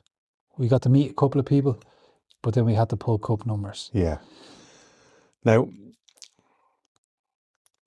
numbers not your strong suit, man. Strong shoe? Strong suit. I had a wine kicking in. And I caught it on the video this morning. I put up a video this morning about the numbers and the cups, and I was there like, yeah, I'm number, if it was number 9 or whatever it was. You were 9. And then you were there like, what number are you? And as you're holding it, you can see 6 with a line under it. 16. Yeah, because I actually said 6, and then I went, why is there a 1 beside it? Oh, lads, I'm 16. Messed everything up. So then, if you can imagine, like, there's guns, right, and they're all numbers, and then now there's an additional number. You know what I'm saying? So Tom's after setting all this up, and everyone's out going up and picking the random cups, and he had said, fucking hell, how did I do that? I remember him coming up to me, what number are you? 16. How the fuck did I do that? Yeah, look, dyslexia, lads, it's a real thing. It's not treatable. So Tom was there, but we all had to line up, and then we had to like in school. So can everyone get in line with the number that's actually on their cup? So we're there. And I'm number one. No, you pull over here. I sort of knew doing it. This is all your fault. I still hadn't copped because I had, this was all new to me and all. I still hadn't copped, and then it was like, it was one of the paddies. Yeah. Do you know, for fuck's sake. And then he goes, now you'll drop a number or you'll jump a number by 4. And I was I must have had a dopey look on my face. So Tom actually, as we're in a line, if you can imagine, like a school teacher. So Rob, what that means is you're 6. You're now going to be, I was like that. 10. Thanks, Tom. I actually needed him to explain that. Yeah, so did I, man. I didn't know what he meant by jump. Yeah. Jump by 4. Now that I know, it makes and it makes makes perfect sense. Yeah. So to put that in perspective, so like we're all in this, obviously this yard, and they have these 2 trucks made up with trailers in the back with seats. Like, it's fucking some job, man. It's great. Gates and all on these. So you sit into like a horse box, but it's converted to have lines of seats on both sides, as you see in the videos. And in the shed, there's tea station. Lads bring big pots of stew. The barbecues were set up for the lunch. There was, I think everyone makes their own port or gin. The gin, boy. Yeah, when we stopped at Levins's, yeah. Yeah, we'll talk about that in a second, but I can't remember his name. I'm brutal with names, so we're going to struggle because we met so many people in such a short so many amount. nice, like genuinely, but... And that's one thing that really struck me, right? I know we said it, but genuinely the banter in the back Brilliant. of them things is great crack. Maybe not the first shoot, because everyone's sort of sussing everyone out, but the lads all know each other because they've been beaten the whole year. Yeah, so yeah. like, and they've probably done this for years, beating Decades, together. yeah, So yeah. they all know each other. So they're having great banter. And then slowly, as you let your guard down, they let you more in. Yeah. Like, they were laughing and joking at us Yeah. at one stage. But the cool bit is, right, because this is one of the things where, like, I remember at one stage listening to two of the older statesmen slagging each other. Yeah. Do you know what I mean? And I remember thinking, that's going to be us in a couple of years. Do you know what I mean? Like, hopefully a few more years. But, like, what a loss that'd be to the rural countryside, them lads all year, they live for this. Yeah. And the women, the women with the dog handlers, and the beaters, and this is a community. The younger people coming through, Yeah. and that was of a work day, and that's what we seen. Imagine a weekend. I just thought it was phenomenal, and I was thinking, laughing to myself, like, this is exactly, it's the shooting is obviously secondary, like, because it's the whole, because we said it before, like, we were going over there, you didn't have any expectations of shooting at, No. nor did I, so that was all kind of bonus stuff. It was meeting friends, the community aspect and so on, and then you get to your first shoot and they line out the pegs, and that's when things start to become, so they actually have markers laid out for the numbers, the relevant numbers. Yeah. And you find your number. And it always starts on the right-hand side. Number 1 is on the right for anyone. And I know this sounds stupid, but until someone actually explains it to you, number 1's on the right, and then you fall into the left. Your numbers. And then you have the line of guns, and then you have the second line, which will pick up the ones that, and the lad who's behind me will be very busy. Yeah, the back guns. The back guns. Yeah. And then you've got the picker-uppers behind them. And between every shoot, like, so there'll be one drive there, they'll move to another spot, there'll be a second drive, so that's when you move on. And again, that didn't really fall in with me until, so why did you move on first? It's because there's some positions, some pegs are obviously just the middle pegs are the best spot to be generally. They depending on weather and all that jazz, yeah. But generally, the in around, the kind of what was it, 3 to 7 or 3 to 8, in around that kind of area tends to be the best. And so by moving on 4, it gives everyone a shot at. It's a fair shot. Absolutely. And because it was a beaters day, it wasn't a traditional day, there was a lot more people there. Yeah. So there was more people needed a fair shot on the guns. Yeah. So by jumping 4, it means we rotated out to be beaters Yeah. on some of the drives. Yeah. Which is fucking, especially for us who didn't really earn to be there. Yeah. We should have probably been more beaters. Yeah, exactly. Yeah. than Yeah. guns. But yeah. that's the way it went on the day. So we got a good view of all the different types. Holistic fucking driven shoot. It was brilliant. How's your beating? I tried to make, there was a woman, I can't do it. I tried to do it once. There was a woman next to me making like all sorts of noises, beating noises, like to raise pheasants. I gave it a decent shot once, and that's it. I embarrassed myself into, nope, I just started kicking and hitting sticks off stuff. Yeah, yeah. If I had a flag, I would have just flagged the life out of it. What did Tom say? You have to run a pheasant to raise a pheasant, is that? Run a pheasant to raise a pheasant. Yeah. Is that the so, and run a pheasant to cover, and then a break-in cover will make a pheasant right. That's why they have like breaks and stuff. Yeah, they're very good in their crop layout and how they maneuver their beaters. Yeah. Because obviously you don't want one big flush of birds coming over you. Yeah, and that's the thing where if you essentially go in and beat too early, like all the birds, one, like especially the partridge, one of them fucking gets up. 50 of them get up. Yeah. You know, so that's they shoot over. Yeah, exactly. So they have, like when we were on the first shoot, there was a couple of waves, you know, come over. So, and I think that's now the partridge, man, they're quick birds, man, when they're high, aren't they? Yeah, they are. That first shoot now softened me all sorts. I didn't hear that on the first shoot, man. I actually did, right? Did I seen you? Yeah. But some of them I didn't realise I had hit. Yeah. Only one I knew for certain because it buckled. But the other ones I didn't. Because when I fired, they sort of lock wings, and I thought they were locking wings to like take off like a little rocket. Yeah, yeah.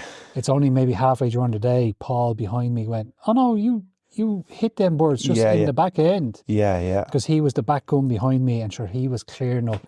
And for some reason on that shoot, my particular peg got a lot of action.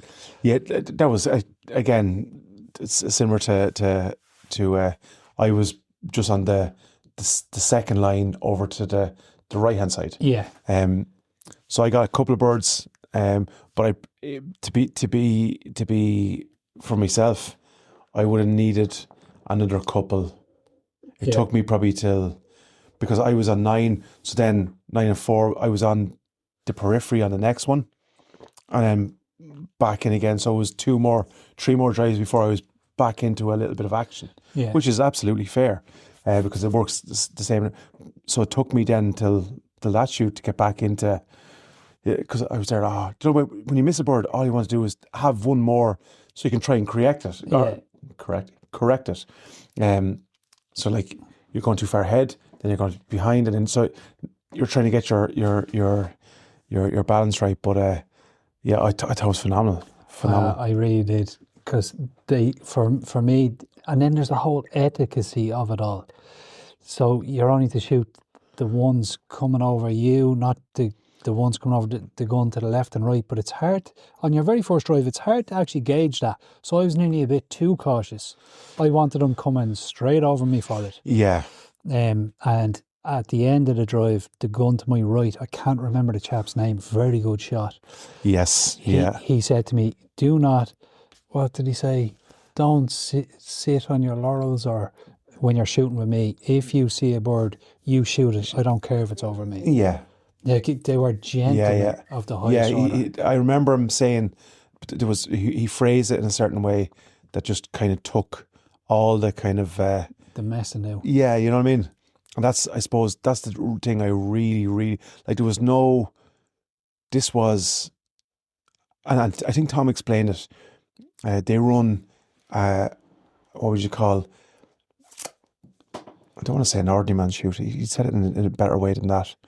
But like, just a shoot for everyone. Do you know what I'm saying? Yeah, you know what I'm trying to get. He tries to keep the prices in, even the not the beater shoot, the proper shoots. Shoot, yeah. He is win the remit of particularly the working man, yeah. cheaper Yeah.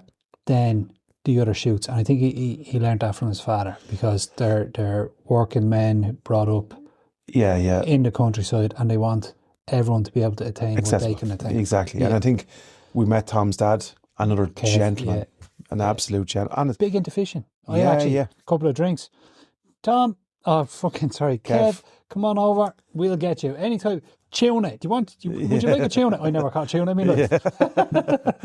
Yeah. And we met Tom's mum and Beth, Tom's wife, Max, Shiny, Lucy's husband, and for the life of me, I cannot remember Lucy's husband. It's gone, man, because it was only in the... And a gentleman. An we absolute went for dinner gentleman. on the last night. Yeah. We met them, and a nicer bunch of people you could not meet. Absolutely. And I think that kind of summed it up. It was what was I? I went to 13 and then back in. I was back in at number 1 or 2, and remember they were driving over the house. Oh yeah. So they drove birds over this estate house, you know. I tell you who was shooting brilliant on that one. Max. Was he? Yeah. He was off to my left. Yeah, he's a good shot, him. Yeah. And even Chris was a back gun for me. And I knew I had hit this partridge because I seen feathers. And then Chris finished it. And I went, Chris, I hit that. And he goes, yeah. yeah, mine. Yeah. There's a good bit of banter. Yeah. There was an old boy in the back. Now, look, the beaters are predominantly older. Yeah. Older stock. There doesn't seem to be a whole lot of young stock coming through. One particular impressive young fella. Yeah, we'll talk about in a sec. But there was an older boy. I won't say he was the oldest, because I don't want to judge anyone's ages. But his name is Spike, and there was a little bit of provocative slagging going on. There was, with tractors, yeah. Yeah, and he was well able to hold his own. I was like, that, fair play to you. I loved that, man. And then, do you know, that particular shoot, because I wanted to mention it, and I can't remember, again, the man's name. He had slightly bald, but young, our age, kind of. I know here at Hambo. But he was the gun to my right-hand side, so... Closest to the forest? This was on the one over the house. Oh, yeah, sorry, yeah. So, you guys were the back guns, I think, on this stage. Yeah. And I was actually back into the low numbers, you know what I mean? Yeah. But there was a line of Leylandii trees. So there was a house, then these, I don't know, there were 40-foot high fucking trees behind the house. And obviously you aim at 45 up. So that's to keep everyone safe. But like that, you don't know the code, you know what I mean? So how far, so it was all guns on my right hand side, kind of like semicircle on my right. There was also another gun out on the other side, on the left. But like, I didn't know like how far left, how far right. Even shooting behind. Yeah. We actually asked the question. Can you shoot after behind? the first one or second one, I just went, fuck it, I'm asking. Yeah. Can I shoot behind me? And they were like, 100%. Yeah. I don't know why you haven't already. I was like, haha. And they're the things where, yeah, because like that, so the birds were coming, I was standing behind this tree, so as they were getting up, they were coming over like bullets over this. So I was seeing them right as they're breaking. Yeah. Now, considering that the ones coming down the line straight at me, they're obviously, I think I missed every one in the clay shoot last year. They're just my fucking kryptonite, and I'm going to have to practice them, but because I find it hard to pick up the speed and give lead over my head, if that makes sense. Yeah. But that man gave me, I only copped it probably second or third kind of drive over, was that, you know, well, he was giving me the nod. He wanted me to shoot at, you know, so he could see them first, because he was actually on the right hand side of the house. He could see them coming over the house, so he was giving me a heads up, early warning. Yeah. So then I started to cop it. Thanks, buddy. So now I was, whoa, yeah, I'm ready, because like on top of that, I was trying to get the camera set up. Do you know what I'm saying? So I didn't want to be filming 25 minutes of nothing. So I was trying to say, wait for the drive. And then, so I was trying to stop and start.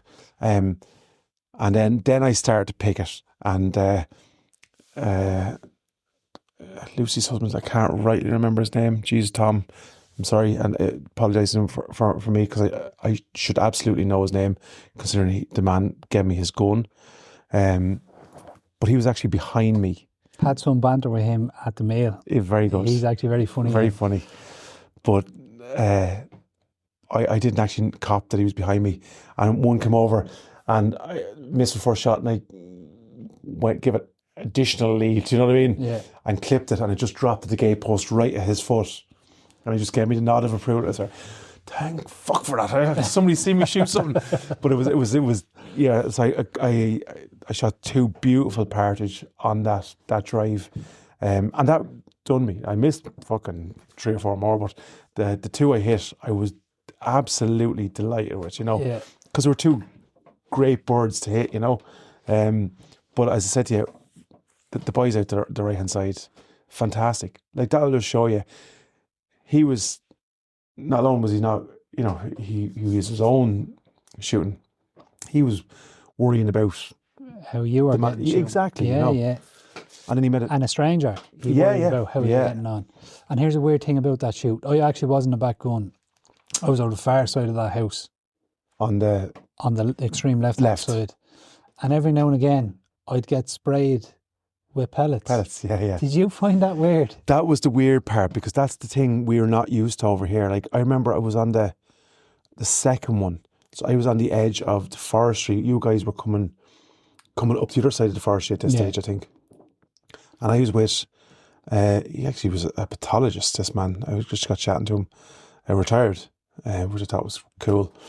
And he was saying, now we're all going to stand up here and we all proceed together. It's like extremely well organised. Everyone knows their thing. You should just follow me, stay in line. And then he said, we're going to stand this side. He said, look, this side, you'll get the odd bird coming across. So with that, you guys were over the far side of the hedge. This was before 11s. And literally, I was there standing looking up at the forest. Next thing I could tapping on my glasses. Yeah. I was like, what is that, man? I thought it was hailstones. Then I started to cop, no, this is actually shot. But that's the reason. It's 45 degrees up, because if you shoot in that direction, all the power, the velocity's going out of the round, and it's dropping. It's like rain. It's like rain, yeah. But it's a weird sensation. Yeah, the first time it happened, I went, oh, I don't like that. Yeah. But then you get used to it. Yeah. Yeah. It's so different. It's but extremely well run.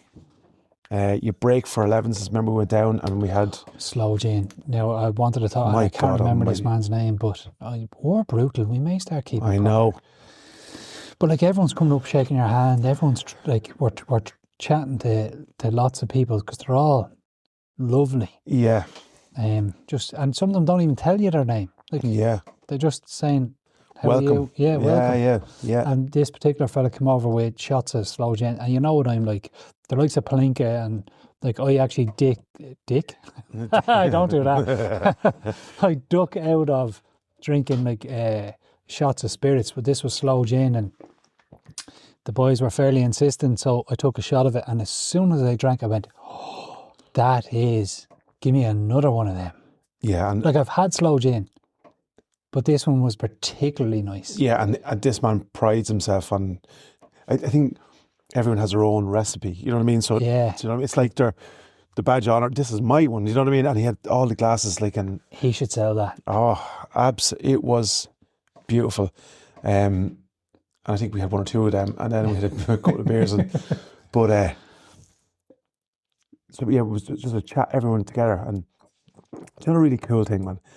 I remember there was a particular moment in time, and not that I was staring at Beth or anything, but I remember when we were walking down the avenue right into there.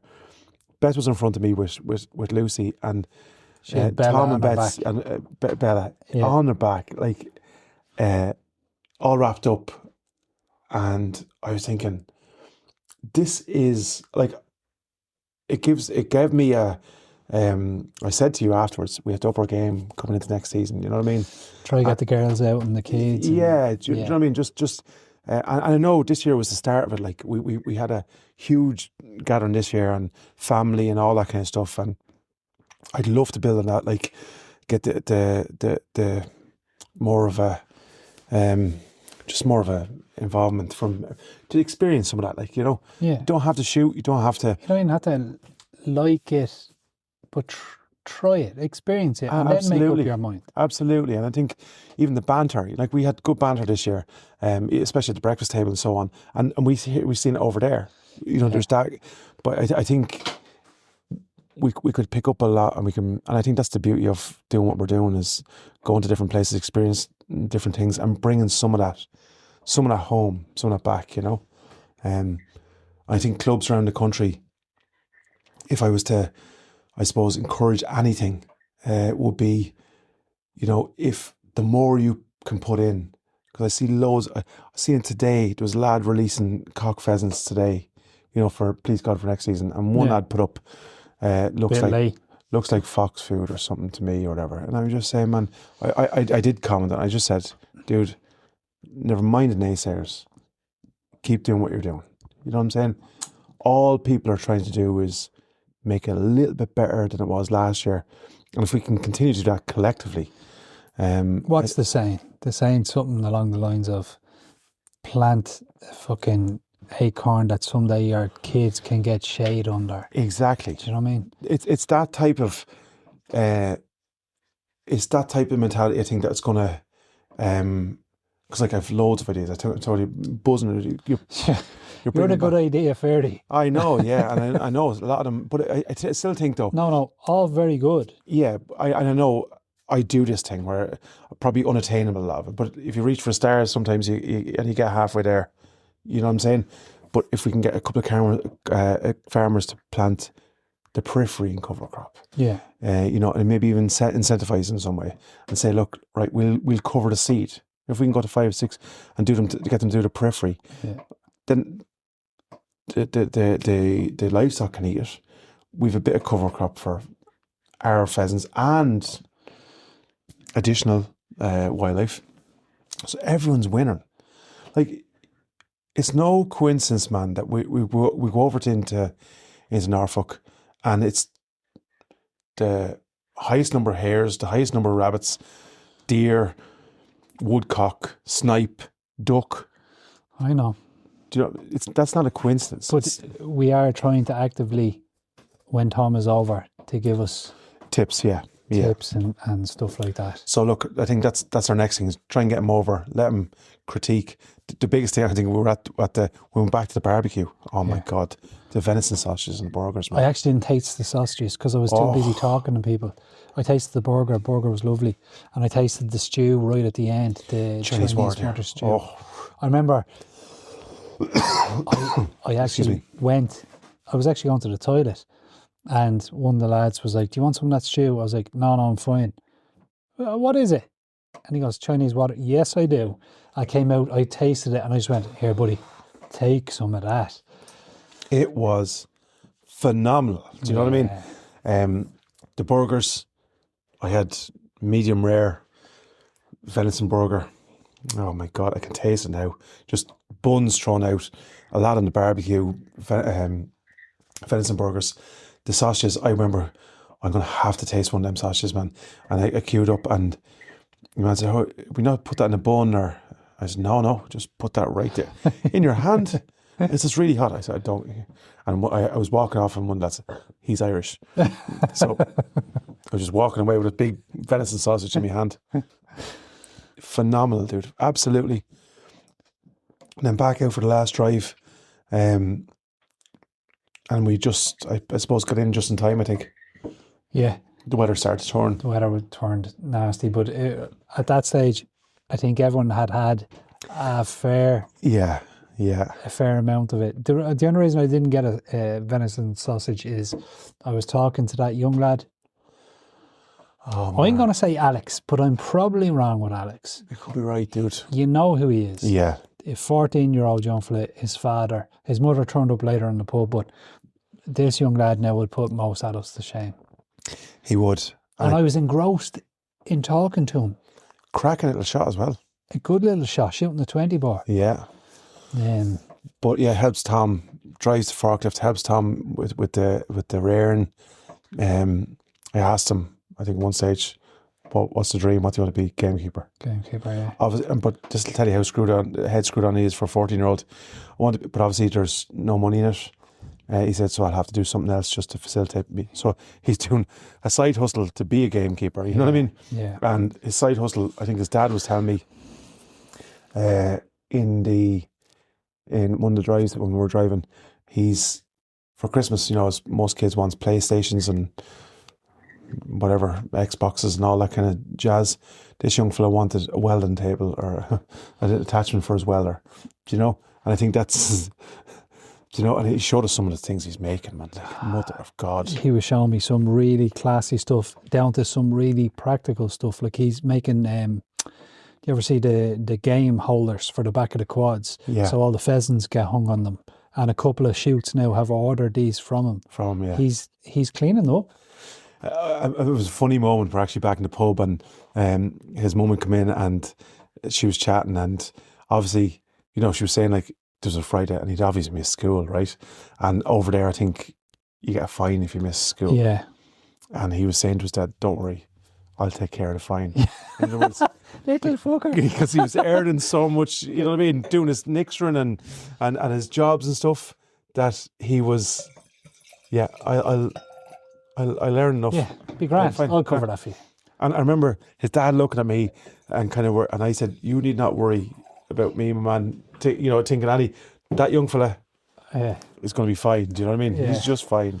You know? And I remember shaking hands with him right at the end of the night and I just went, fair play to you. Yeah, You keep it. A good up. handshake as well. It's always a good sign. I hate a watery handshake. Little wet fish thing, yeah. Yeah, no, he had a good handshake Yeah. on him, especially for a 14-year-old. He was a real man. You Yeah. know, in all Yeah. the kind of right ways, you know. Well able to hold a conversation. Absolutely, dude. You know, like, just like, I think that's, That's a sign of good rearing. Absolutely, dude. Absolutely. Fair play to him. So That's why I didn't get a sausage. That young lad actually deprived me of sausage. yeah. But yeah, you could have stayed there all night, and then there was all the game was laid out. People went up and took their brace of pheasants or 5 or 6 partridge. Nothing went to waste. Nothing went to waste. Yeah. I can't remember what was the final. It was 170 birds. I genuinely can't remember. Something like that, I think, on the day. But yeah, very little of it was down to me and you. no, there was more cartridges than birds. But no, look, I think we absolutely held our own, and then We held our own for our very first driven shoot. I'm not disappointed, and in fact, it's had to drive me on to.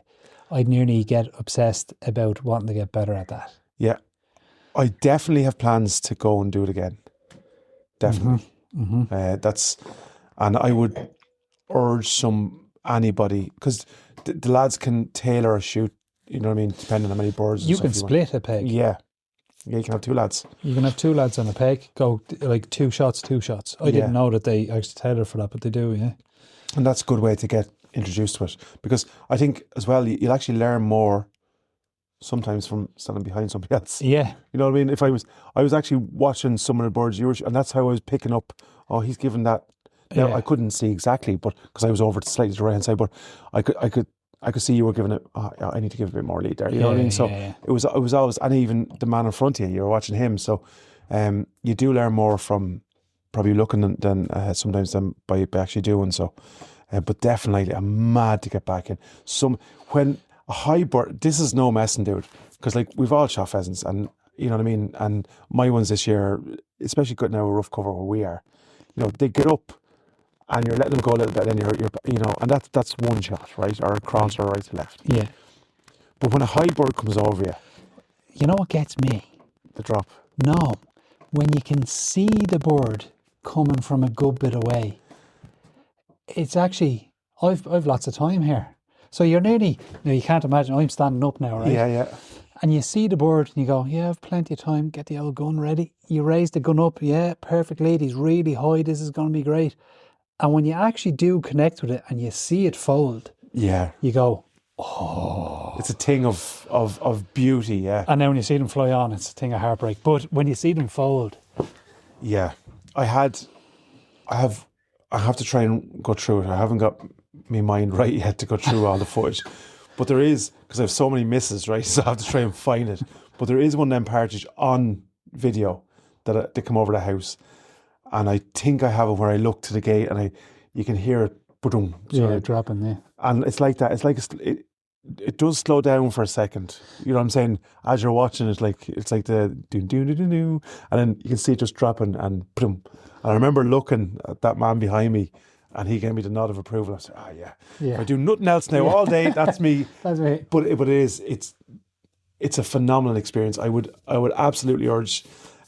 Look at all of the above. Like there's no bad days shooting we've ever had, but that's a particularly enjoyable experience, that last one, you know. It was, and probably because it's a brand new experience to us and stuff. To be honest, I'd go back over to the boys just to see the boys. Yeah, just to if hang that out. makes any sense.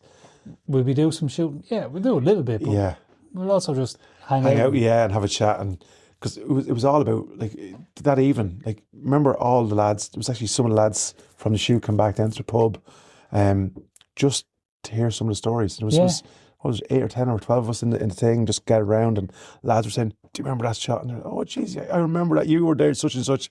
And it was all this banter and slagging and messing, and you could have stayed there all night. Do you know what I mean? You could just done that. It's actually dangerous how easy you could, but we had to do a podcast.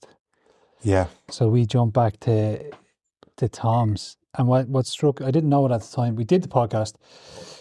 If I'm being honest, I was a little bit, I won't say awkward, but it's the first time I had to do a podcast with an audience and stuff. Yeah, an audience listening. Yeah. So I knew that there was people listening, so I was a little bit off rhythm. Not that I'm ever on fucking rhythm, but I was definitely off rhythm. I was a little bit off rhythm, but we got through it. It was still a good podcast. The boys actually spoke really well, but we were getting ready to leave, and Tom, I had to use the toilet. So I had to say to Tom, is there any chance I can use the loo? Yeah, no problem. So I was going to the loo, and on the way in, he goes, Rob, do you know that all the people I've ever brought over here shooting, you two boys are the first people we ever brought back to my house. Yeah. I think that, like, yous are more friends. And it actually struck a chord. I was like that. Yeah. That probably just summed it up, because, like that, myself and him had a conversation at the bar, and that's what he said.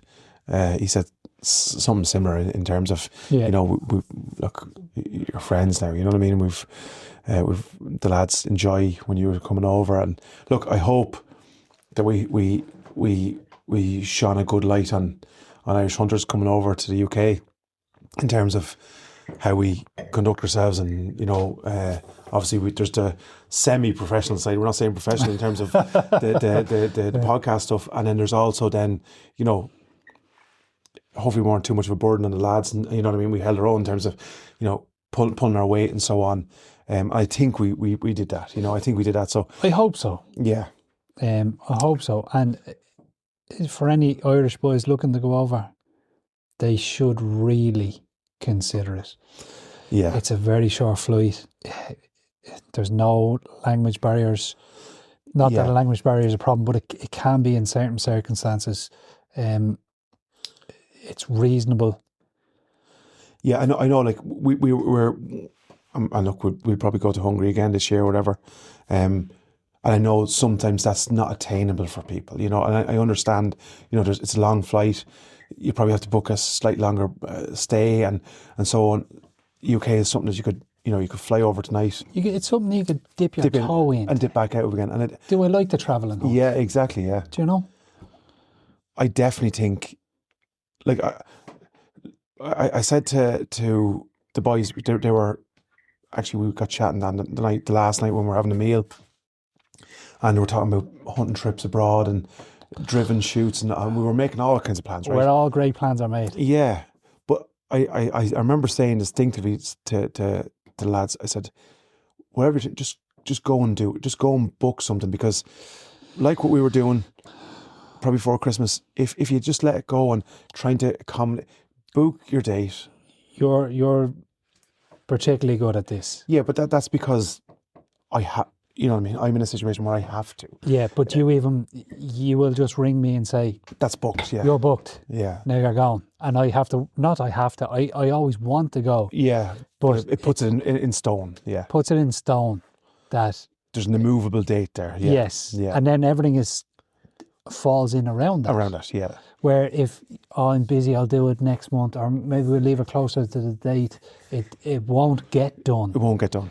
So I did say that to lads. I said, one of you needs to take the bull by the horns here and say, right, lads, yous are booked. we're booked in for that date. And then absolutely, something may come up that one person may have to, and that's always a danger, but that's going to happen anyway, no matter if you leave it late or not. But if you do it, I guarantee 90% of it will fall into place.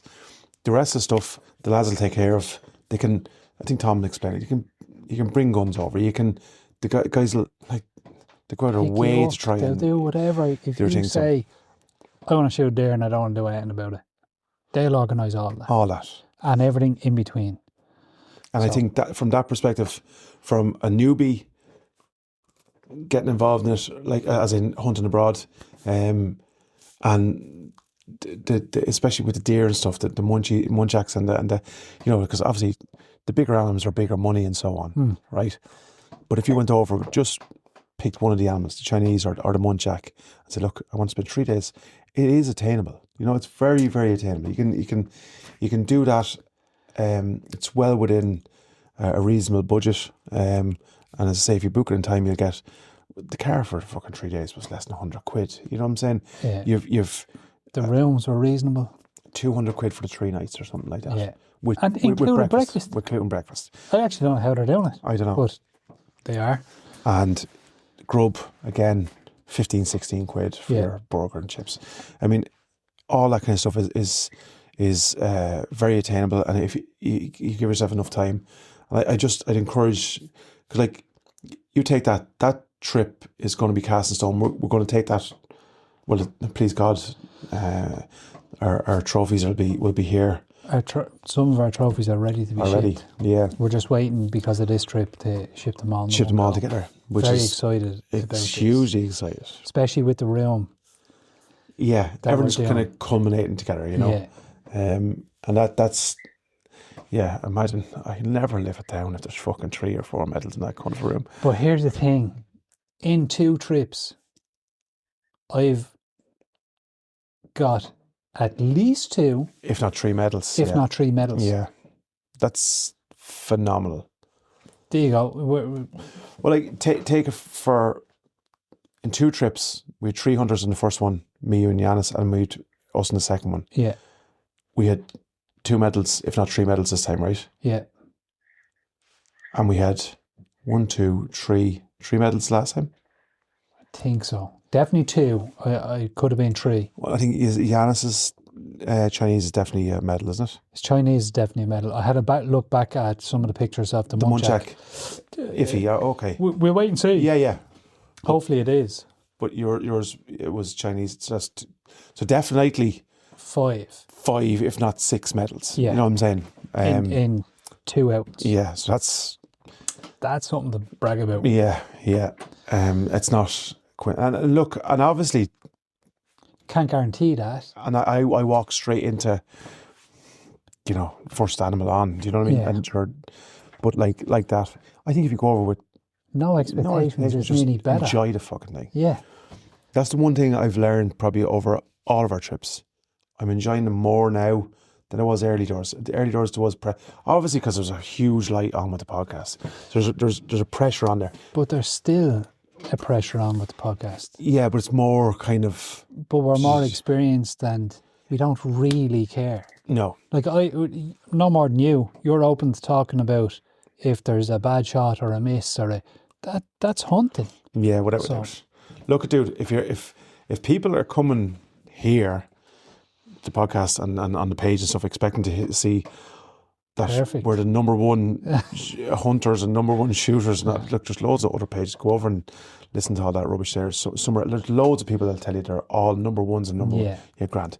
I'm number one at arguing, fighting. I know. I can Do you know what I mean? attest to that. And I can do that all day long, any day of the week. And we've because the boys actually asked how do we meet and so on, and I think it was actually one of the girls actually asked how do we. It was Bet asked how we met, and we had to tell them that we actually met trying to strangle each other and break each other's arms, and that was the way we met. And I think so we can do all that sort of stuff. We can argue and fight and roll around the ground and pretend that we're ninjas and all that kind of stuff. But in terms of shooting, we'll shoot a good bit, we'll miss some, and we'll fuck up loads.